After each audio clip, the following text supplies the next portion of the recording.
Our next speaker is someone I greatly admire and respect, Governor Gretchen Whitmer. Governor Whitmer has faced extraordinary challenges and adversity, but has always remained focused on protecting and improving the lives of Michiganders. It all starts with her character. She's a person with great integrity, decency, and empathy, who places the needs of Michiganders first and above all else. She has the courage and conviction to do what's right, not what's popular, convenient, or expedient. And of course, the governor couldn't be where she is today without being a little competitive. I saw it firsthand when she took on the Pistons team in a game of knockout and earned the respect of all of our players. They too now call her Big Gretch. Ladies and gentlemen, please join me in welcoming Governor Gretchen Whitmer.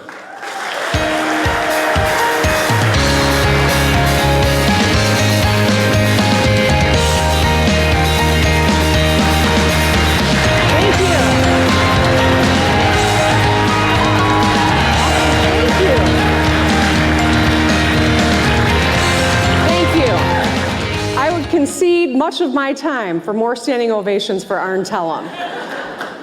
What a wonderful speech, and what a great way to kick off the conference. So, welcome everybody. I'm so thrilled to be back on the island. This is just a tremendous opportunity for our state, as it always is, and to be here with a group of people who really run the gamut, from those who appreciate a good spreadsheet to those who really appreciate a good spreadsheet.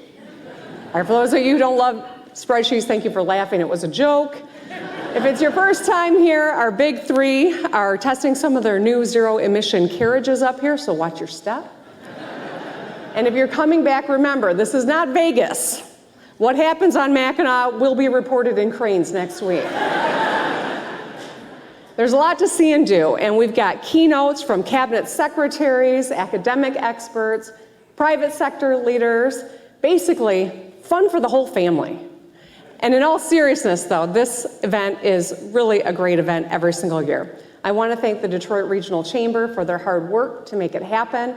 I want to thank all the staff. It is a wild bunch of activity that happens behind the scenes to make sure that this works. And obviously, the wait staff at the restaurant, at the hotel, housekeeping, landscaping, the AV crews, chefs, the folks who get here before any of us do and stay long after the rest of us leave. So let's thank them.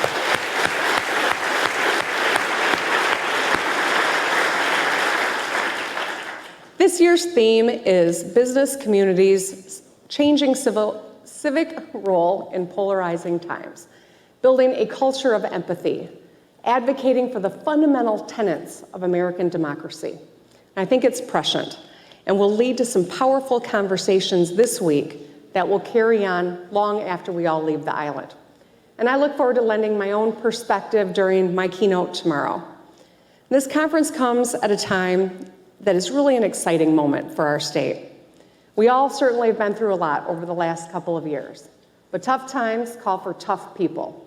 And if there's one thing we know about the people of Michigan, is we're tough. Our hardworking people, our innovative businesses, and our diverse communities have been incredibly resilient, keeping Michigan moving forward through our grit.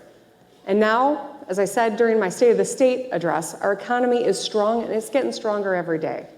Unemployment is at 4.3%, and last year we saw the fastest small business growth in over 2 decades.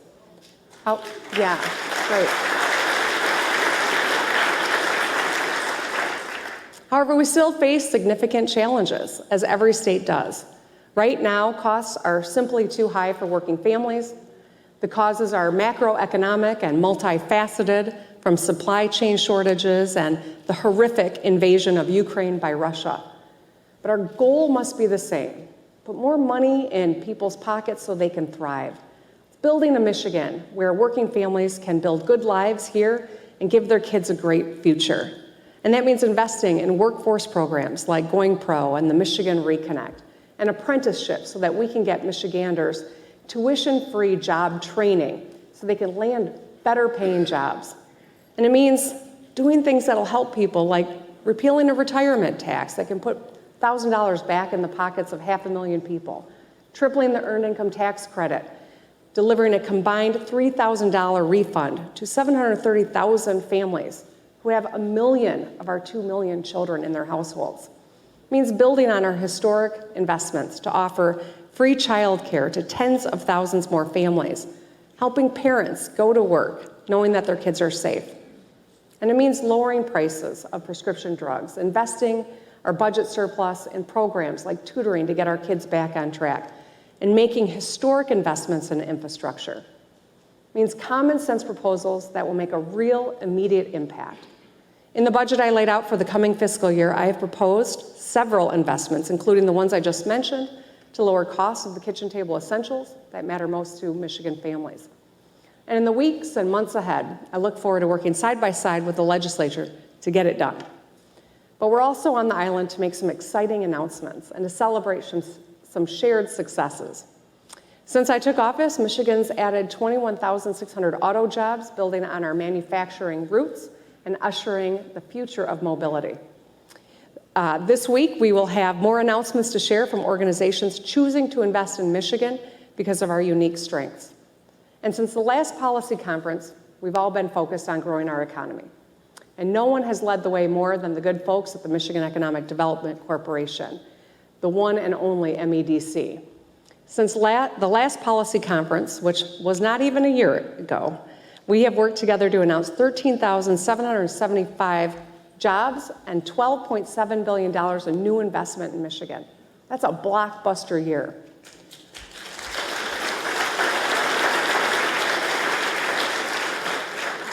Just for a little context, in fiscal year 2021, we announced just over 13,000 jobs and $3.7 billion of investment. So in 8 months, MEDC has more than tripled investment and added more jobs to our economy than the whole previous year.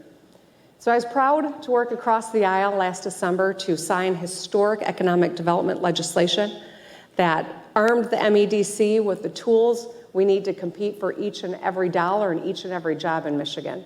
And the results speak for themselves. And I want to thank so many of the leaders in this room that helped make that happen, led by the Detroit Regional Chamber. Our efforts are working, creating opportunity in every region in Michigan. And that's why I love this conference, because it brings people together, thoughtful people together, to think about how we can do more work to secure Michigan's future. And that's really what this conference is about every year. Building a Michigan worthy of our kids and future generations of Michiganders. So I hope you'll join me in this hall tomorrow afternoon when I give my keynote address. I'll talk about our collective success. I'll lay out a little bit about the vision for next year and longer term, thinking about 2100. And I hope you all enjoy and have a great, productive time on the island. It really is a phenomenal opportunity to share thoughts, debate issues, make contacts, and see if we can find common ground on the things that really matter most to our businesses and to our people. When each of you succeeds, the state of Michigan succeeds. So I'm looking forward to this week, and I'm excited to be here with all of you. Have a great time, and I'll see you out there on the porch. Thanks.